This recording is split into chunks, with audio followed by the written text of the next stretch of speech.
Hi అండి. Welcome to my channel. ఈరోజు నేను హెయిర్ మాస్క్ రెసిపీ అనేది పెడుతున్నాను. నేను వీక్లీ వన్స్ అనేది ఇది ప్రిపేర్ చేసుకొని హెయిర్కి అనేది అప్లై చేస్తాను.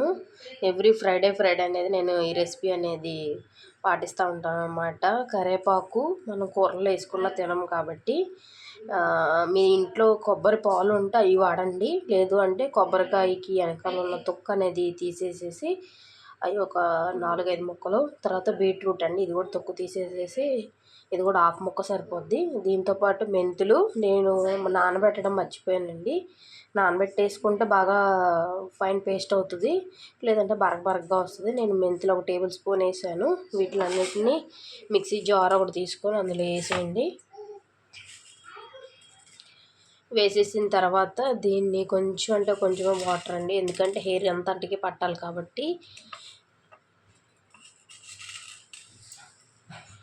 ఇలా వేసేసిన తర్వాత పేస్ట్ అనేది చేయండి. నా దగ్గర రోజ్మేరీ లీవ్స్ ఉన్నాయండి, నేను మీషోలో నుంచి తెప్పించుకున్నాను. ఇవి కూడా అందులో వేసుకోవచ్చు, రోజ్మేరీ లీవ్స్ కూడా అందులో వేయచ్చండి. దానివల్ల హెయిర్ మాస్క్కి బాగుంటుంది. రోజ్మేరీ లీవ్స్ కూడా వేస్తున్నానండి కొన్ని. ఇవి కూడా వేసుకొని పేస్ట్ అనేది పట్టుకోవచ్చు. నేను ఇందులో టీలో కూడా వేస్తాను వాటిని కొద్దిగా. నేను ఇందులో కూడా హెయిర్ మాస్క్లో కూడా వాడుతున్నాను. ఇలా మనం మిక్సీ అయిపోయిన తర్వాత స్ట్రెయినర్తో మనం స్ట్రెయిన్ చేసి ఇచ్చండి.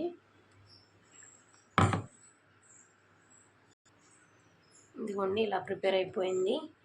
దీని తర్వాత దీన్ని కాటన్తో హెయిర్కి అప్లై చేసేసుకొని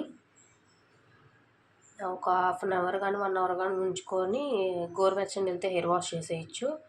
నేను love and beauty planet shampoo అనేది వాడతానండి. అది కూడా నేను నెక్స్ట్ వీడియోలో మీకు చూపిస్తాను. దానివల్ల నాకు హెయిర్ ఫాల్ లేదు, తగ్గిపోయింది. ఆయిల్ కూడా నేను డాబర్ ఆల్మండ్ ఆయిల్ వాడతాను, అది కూడా నేను మీకు వీడియోలో చూపిస్తానండి. Thank you for watching. Subscribe చేసుకోండి.